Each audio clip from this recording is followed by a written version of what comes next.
Hello friends, welcome to my simple cooking and organising channel. இன்றைக்கி வந்து பார்த்திங்கன்னா ரொம்ப நாளைக்கு அப்புறம் வீடியோ போடுறேங்க. சித்திரை 1க்கு எடுத்த வீடியோ தாங்க. அதுக்கப்புறம் நான் வீடியோ சுத்தமாகவே எடுக்கலை. பசங்களுக்கெல்லாம் எக்ஸாம் போயிட்டு இருந்ததுனால பயங்கர பிஸியாக போயிட்டு இருந்தது. அதுக்கடையில் வந்து பார்த்திங்கன்னா வீடியோ சுத்தமாக எடுக்க முடியல. இது வந்து புதுசாக ஏதோ யூடியூப் ஸ்டார்ட் பண்ணி வீடியோ எடுத்து பேசுகிற மாதிரி இருக்குது. ரொம்ப டச் விட்ட மாதிரி இருக்குது. சரி, இதை கண்டினியூ பண்ணலாம் அப்படின்னு சொல்லிட்டு ஒரு குட்டி வீடியோ தான் இன்றைக்கி ஷேர் பண்ணியிருக்கேங்க.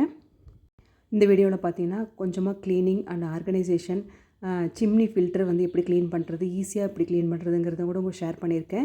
வீடியோவை மிஸ் பண்ணாமல் முழுசாக பாருங்கள். இப்போ வாங்க வீடியோக்குள்ளே போய் தெரிஞ்சுக்கலாம். அதுக்கு முன்னாடி என்னோடய சேனலை சப்ஸ்கிரைப் பண்ணாமல் பார்க்குறவங்க சப்ஸ்கிரைப் பண்ணிவிட்டு எனக்கு சப்போர்ட் பண்ணுங்கள். பிடிச்சிருந்ததுன்னா உங்கள் ஃப்ரெண்ட்ஸ் அண்ட் ஃபேமிலிக்கு ஷேர் பண்ணுங்கள், லைக் பண்ணுங்கள். சண்டே காலையில் எடுத்த கிளிப்பிங்ஸ் தாங்க. காலையில் எழுந்திரிச்சோன்னே காஃபி குடிச்சிட்டு பிரேக்ஃபாஸ்ட் வந்து கையோடு செய்ய ஆரம்பிச்சிட்டேங்க. சிம்பிளான வெங்காய சட்னி தாங்க. வெங்காயம், தக்காளி இதெல்லாம் வதங்குற டைமில் ஆஸ் யூஷுவல் வந்து பார்த்திங்கன்னா பாத்திரத்தையும் வந்து ஆர்கனைஸ் பண்ணிடுவேன். நான் கிச்சனுமே வந்து பார்த்திங்கன்னா அப்பப்போ ஒரு கேபினெட்டை வந்து க்ளீன் பண்ணிட்டு தான் இருக்கேன். இருந்தாலுமே வந்து பார்த்திங்கன்னா ஏதோ ஒன்று க்ளீனிங் இல்லாத மாதிரியே சில டைமில் தோணும். அதனால் எப்பப்போ டைம் கிடைக்குதோ அப்பப்போ வந்து க்ளீன் பண்ண ஆரம்பிச்சிருவேங்க. டக்குன்னு வந்து திங்ஸ் எல்லாம் எடுத்துகிட்டு நீட்டாக துடைச்சிட்டு நீட்டாக ஆர்கனைஸ் பண்ணிடுவேங்க. நிறைய க்ளீனிங் எல்லாம் பண்ணினேன், ஆனால் வீடியோஸ் நான் எடுக்கவே இல்லை. சட்னிக்கு வந்து பார்த்திங்கன்னா வெங்காயம் தக்காளியில் வதங்கிடுச்சுங்க. கடைசியாக தேங்காய் துருவல் சேர்த்து இறக்கியாச்சு. இது வந்து பார்த்திங்கன்னா கம்பு தோசை தாங்க. கம்பு தோசை வந்து ரொம்ப டேஸ்ட்டாக இருந்ததுங்க. சிம்பிளான கம்பு தோசை தான், ஆனால் இந்த வாட்டி என்னமோ அவ்வளோ டேஸ்ட்டாக இருந்தது. கம்பு அது கூடயே வந்து பார்த்திங்கன்னா ஒரு 2 டம்ளர் அளவுக்கு ரேசன் அரிசி இது தான் சேர்த்துருந்தேன். கொஞ்சமாக வெந்தயம், அவ்வளோதாங்க. இது கூடயே அந்த வெங்காய சட்னி கூட வச்சு சாப்பிடும்போது அவ்வளோ நல்லா இருந்தது.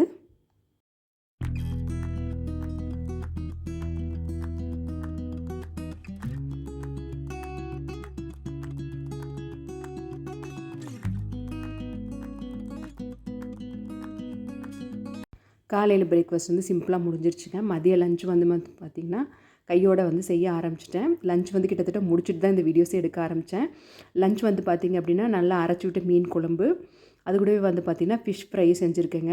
இந்த மீன் குழம்பு, மீன் வறுவல் எல்லாமே வந்து பார்த்திங்கன்னா நிறைய தடவை ஷேர் பண்ணியிருக்கேன். அதாவது வெங்காயம், இந்த சீரகம், மிளகு போட்டு நல்லா வதக்கி அரைக்கிறதாங்க. நான் வந்து யூஸ் பண்ணுற சாம்பார் பொடியை போட்டுக்குவேன். ரொம்ப சிம்பிளாக இருக்கும், ஆனால் நல்லா டேஸ்ட்டாக இருக்கும். பொண்ணு வந்து மீன் குழம்பு சாப்பிடாதனால அதுக்கு வந்து தனியாக சிக்கன் கிரேவி செஞ்சாச்சு. இதுதாங்க அன்றைக்கி சண்டேயோட லஞ்சு. சண்டே வந்து பார்த்திங்க அப்படின்னா லஞ்செல்லாம் சாப்பிட்டு முடிச்சிட்டோங்க. அதை வீடியோலாம் எடுக்கலை. டச் இல்லாதனால இன்னும் ஒரு மாதம் வீடியோ எடுக்காதனால அந்த கிளிப்பிங்ஸ் எல்லாம் எதுவுமே எடுக்கலை. இது வந்து அடுத்த நாள் காலையில் வந்து மண்டே க்ளீனிங் எப்போவுமே இருக்கும் இல்லைங்களா, அந்த க்ளீனிங் வேலையெல்லாம் செய்கிறதுக்கு ஸ்டார்ட் பண்ணிட்டேன். காலையிலே வந்து பார்த்திங்கன்னா லஞ்சு பிரேக்ஃபாஸ்ட்லாம் செஞ்சு வச்சுட்டேங்க. லஞ்சுக்கு வந்து பார்த்திங்க அப்படின்னா கொள்ளு குழம்பு, ரசம் தாங்க வச்சுருந்தேன். காலையில் பிரேக்ஃபாஸ்ட்டுக்கு வந்து பார்த்திங்க அப்படின்னா கிச்சடி தாங்க செஞ்சுருந்தேன். பசங்களுக்கு ஸ்கூலாக இருந்தாலும் சரிங்க, லீவாக இருந்தாலும் சரி, லஞ்சு பிரேக்ஃபாஸ்ட் வேலையெல்லாம் வந்து பார்த்திங்கன்னா கிட்டத்தட்ட ஒரு 10:30 போது முடிச்சிடுவேன். அதுக்கப்புறம் நான் க்ளீனிங் வேலை செய்வேங்க. அந்த க்ளீனிங் வேலையே எனக்கு வந்து பார்த்திங்கன்னா கிட்டத்தட்ட ஒரு 1 வரைக்கும் டைம் எடுத்துரும். அன்றைக்கி போல் அப்படி தாங்க லஞ்ச் பிரேக்ஃபாஸ்ட் எல்லாம் முடிச்சுட்டு இன்றைக்கி சிம்னி க்ளீன் பண்ணலாம் அப்படின்னு சொல்லிட்டு சிம்னி க்ளீன் பண்ணுற வேலையெல்லாம் ஆரம்பிச்சிருக்கேன். இந்த டைஸுமே வந்து பார்த்திங்கன்னா ரொம்ப கொஞ்சம் அழுக்காக இருந்த மாதிரி இருந்தது. அதையுமே வந்து பார்த்திங்கன்னா க்ளீன் பண்ணிகிட்ருக்கேன். உள்ளே வந்து நார்மலாக அந்த க்ரீன் ஸ்க்ரப்பர் வச்சு தாங்க க்ளீன் பண்ணிகிட்ருக்கேன். ஃபில்ட்ரு வந்து எடுத்து வச்சுருக்கேங்க. அந்த ஃபில்ட்ரை காமிக்கிறேன். அவ்வளோ எண்ணெய் பிசு பிசுப்பாக இருந்தது.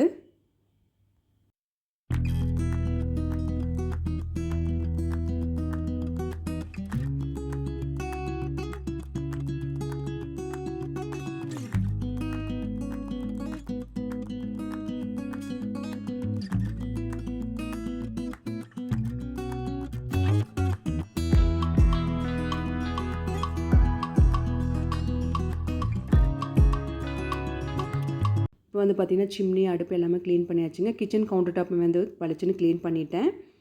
அடுத்து வந்து பார்த்திங்கன்னா சிம்னி ஃபில்டர் தாங்க க்ளீன் பண்ணுறது. நிறைய பேத்துக்கு இது வந்து பெரிய டாஸ்க்காக இருக்கும். எனக்குமே வந்து இத்தனை வருஷம் இது தெரியாமல் போயிடுச்சேன்.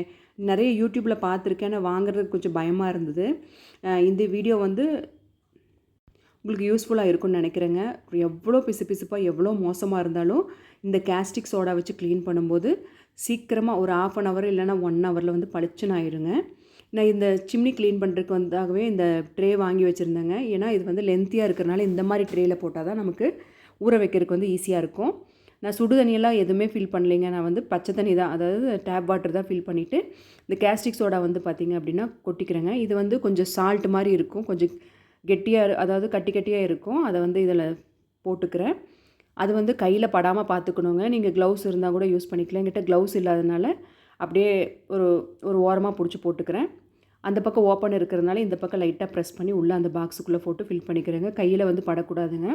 கையில் பட்டது அப்படின்னு இந்த ஆசிட் பட்ட மாதிரி தோலெல்லாம் உறிஞ்சிரும், ஸ்கின் ப்ராப்ளம் வரும்னு சொல்லியிருந்தாங்க. அதனால் சேஃப்டியாக வச்சுக்கணும். இதை வந்து பார்த்திங்கன்னா ஒரு ஒரு 5 நிமிஷம் நான் வந்து நல்லா கரையிட்டோன்னு சொல்லி வச்சுருந்தேன். அதுக்கடையில் வந்து பார்த்திங்கன்னா இந்த சின்ன சின்னதாக அந்த க்ளீனிங் வேலை எல்லாமே செய்ய ஆரம்பிச்சிருந்தேன். பொதுவாக வந்து பார்த்திங்கன்னா நமக்கு நிறைய கவலை, ஸ்ட்ரெஸ்ஸு, குழப்பம் அந்த மாதிரி இருந்தது அப்படின்னா அதையே வந்து யோசிச்சுட்ருக்காம நம்ம வீட்டில் வந்து பார்த்திங்கன்னா இந்த சின்ன சின்ன க்ளீனிங் வேலை, அந்த ஆர்கனைசேஷன் வேலையை செய்யும்போது கண்டிப்பாக நமக்கு ஒரு சேஞ்சஸ் வந்து கிடைக்க தாங்க செய்யுது. சேஞ்சஸ்ன்னு சொல்கிறத விட ஒரு தெளிவே கிடைக்குங்க. நம்ம அடுத்தது இப்படி மூவ் பண்ணலாம், அப்படி பண்ணலாம், ஓகே போல்டாக முடிவு எடுக்கலாம் அப்படிங்கிற மாதிரி நமக்கு ஒரு கான்ஃபிடென்ட் கிடைக்குதுன்னு நான் ஃபீல் பண்ணுறேன். என்னடா இது க்ளீனிங் வேலை பண்ணால் தான் வந்து கான்ஃபிடென்ட் கிடைக்குமா அப்படின்னு இல்லைங்க. நம்ம மைண்டுக்கு ஒரு சேஞ்ச் கிடைக்கும்போது அதுவே வந்து பார்த்திங்கன்னா ரெஃப்ரெஷ் ஆகி ஒரு தெளிவு கிடைக்குங்கிறது தான் சொல்ல வரேன்.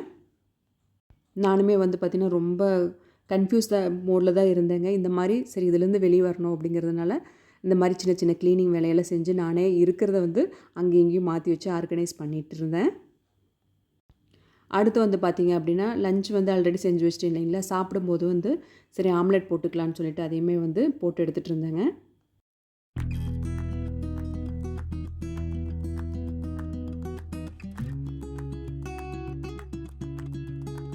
இந்த கேஸ்டிக் சோடா வந்து தண்ணியில் வந்து போட்டு வச்சுருந்தீங்களா கொஞ்சம் நல்லா கரைஞ்சிருச்சுங்க. இது கரைய வைக்கணுமா என்னன்னு தெரியல. நான் இந்த மாதிரி தான் ஃபாலோ பண்ணேன். இப்போ நம்மளோட எடுத்து வச்சிருந்த ஃபில்டரையும் வந்து சேர்த்துட்டு ஒரு 1 ஹவர் இல்லைனா ஈவினிங் வரைக்கும் ஊற வச்சிடலாங்க. நான் மதியம் வந்து போட்டிருந்தேன், நான் ஈவினிங் வரைக்கும் ஊற வச்சுட்டேன்.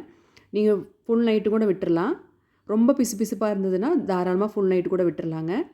பார்த்திங்கன்னா இந்த மாதிரி ட்ரேயில் ஊற வைக்கும் போது தாங்க ஃபுல்லாகவே எல்லாமே மூழ்கி நல்லா ஊறி வரும். இது நல்லா ஊறிட்டு இருக்கட்டுங்க. அதுக்கடுத்து வந்து பார்த்திங்க அப்படின்னா கட்டில் வந்து ரொம்ப நாளாக க்ளீன் பண்ணாமல் இருந்தது. அதையுமே வந்து பார்த்திங்க அப்படின்னா பசங்கள்லாம் வீட்டில் இருக்கிறதுனால சரி ஆளுக்கு ஒரு வேலை செய்யலாம் அப்படின்னு சொல்லிட்டு இது வந்து அவங்களோட வேலை தாங்க. நான் சும்மா வீடியோ தான் எடுத்தேன், இது நான் செய்யலை. பையனுக்கு வந்து பார்த்திங்கன்னா ரொம்ப நாள் இந்த வேக்கம் கிளீனர் யூஸ் பண்ணி க்ளீன் பண்ணணும் எதுக்காக வாங்கி வச்சுருக்கீங்க அப்படின்னு சொல்லிட்டு அவனே வந்து பார்த்திங்கன்னா இதெல்லாம் எடுத்து க்ளீன் பண்ணிகிட்டு இருந்தான். அதையுமே வந்து பார்த்திங்கன்னா இன்க்ளூட் பண்ணியிருக்கேங்க.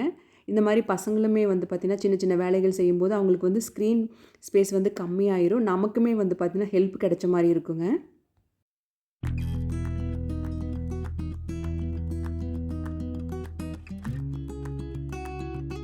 அவர் எல்லாமே வந்து கம்ப்ளீட்டாக க்ளீன் பண்ணி கொடுத்துட்டாரு. அதாவது என்னோடய பையனை தாங்க சொல்கிறேன். அதுக்கப்புறமேட்டு நீட்டாக பெட்டெல்லாம் வந்து தட்டி போட்டுட்டு பெட் ஸ்ப்ரெடுமே போட்டு விட்டாச்சு.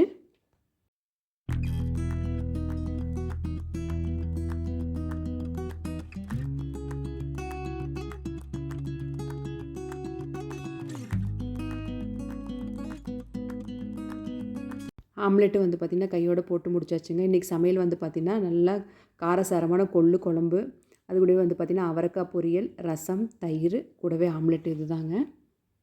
லஞ்செல்லாம் சாப்பிட்டு முடிச்சாச்சுங்க. அடுத்து வந்து பார்த்திங்கன்னா சிம்னி வந்து ஈவினிங் வரைக்கும் ஊற போட்டுட்டேங்க. அழுக்கு வந்து பார்த்திங்க அப்படின்னா நல்லாவே தெரிஞ்சிருக்கும், நல்லா ஊறி வந்திருந்தது. இப்போ தண்ணியுமே வந்து கைப்படாமல் சிந்திக்கிறேன். சிந்தினதுக்கப்புறம் வந்து பார்த்திங்கன்னா திரும்பவுமே டேப் வாட்டரை பிடிச்சிட்டு ஒரு 4-5 வாட்டி கைப்படாமல் ஒரு அலசிக்கலாங்க. அதுக்கப்புறமேட்டு நம்ம தேவைப்பட்டால் நம்ம சோப்பு போட்டுக்கலாம். என்னை கேட்டால் அது சோப்பே போடணும்னு அவசியம் இல்லைங்க. ஏன்னா அந்தளவுக்கு பளிச்சுன்னு ஆயிருக்குது. இப்போ உங்களுக்கு பார்த்தாலே தெரியும். இந்த கேஸ்டிக் சோடாவில் ஊற வைக்கிறதுக்கு முன்னாடி எவ்வளோ பிசுப்பாக இருந்தது அப்படின்னு இப்போ வந்து பார்த்திங்க அப்படின்னா சுத்தமாக பளிச்சுன்னு ஆயிடுச்சுங்க. நம்ம வந்து ஒரு ஸ்க்ரப்பர் வச்சு தேய்ச்சா எந்த அளவுக்கு பளிச்சுன்னு இருக்குமோ அந்தளவுக்கு ஆயிருக்குங்க. இது ஜஸ்ட் ஒரு 2 மணி நேரம் ஊறியிருக்கும் அவ்வளோதாங்க. நமக்கு பிசுப்பு எந்த அளவுக்கு இருக்கோ அந்தளவுக்கு கொஞ்சம் டைமிங் ஜாஸ்தி பண்ணி ஊற வச்சுக்கலாம். இப்போ உங்களுக்கு பார்த்திங்கனாவே தெரியும், நான் சோப்போ ஸ்க்ரப்பரோ எதுவுமே தேய்க்கலைங்க. சுத்தமாகவே பிசுப்பு இல்லவே இல்லை. இது வந்து ரொம்ப நாளாக இந்த சிம்னி க்ளீன் பண்ணுறதுக்கு கஷ்டப்பட்டுட்டு இருந்தேங்க. இது வந்து ரொம்ப ஈஸியாகிடுச்சுங்க. இதுவுமே வந்து பார்த்திங்க அப்படின்னா அவ்வளோ எண்ணெய் பிசுப்போடு தேங்கி இருந்தது. இப்போ பார்க்குறதுக்கு வந்து பார்த்திங்கன்னா நீட்டாக பளிச்சுன்னு இருக்குது. தொட்டாலுமே வந்து பார்த்திங்கன்னா அந்த வலுவழுப்பெல்லாம் இல்லாமல் நீட்டாக இருக்குது. யூஸ் பண்ணும்போது மட்டும் கொஞ்சம் கேர்ஃபுல்லாக யூஸ் பண்ணிக்கணும், அவ்வளோதாங்க ஃப்ரெண்ட்ஸ். இந்த வீடியோ வந்து இதோட முடிச்சுக்கிறேங்க. இந்த வீடியோ வந்து கண்டிப்பாக உங்களுக்கு யூஸ்ஃபுல்லாகவோ மோட்டிவேஷனலாகவோ இன்ட்ரெஸ்ட்டாகவோ இருந்ததுன்னா மறக்காமல் என்னோடய சேனலை சப்ஸ்கிரைப் பண்ணிவிட்டு சப்போர்ட் பண்ணுங்கள். பிடிச்சிருந்தது அப்படின்னா லைக் பண்ணிவிட்டு ஷேர் பண்ணுங்கள். தேங்க்ஸ் ஃபார் வாட்சிங். பாய்.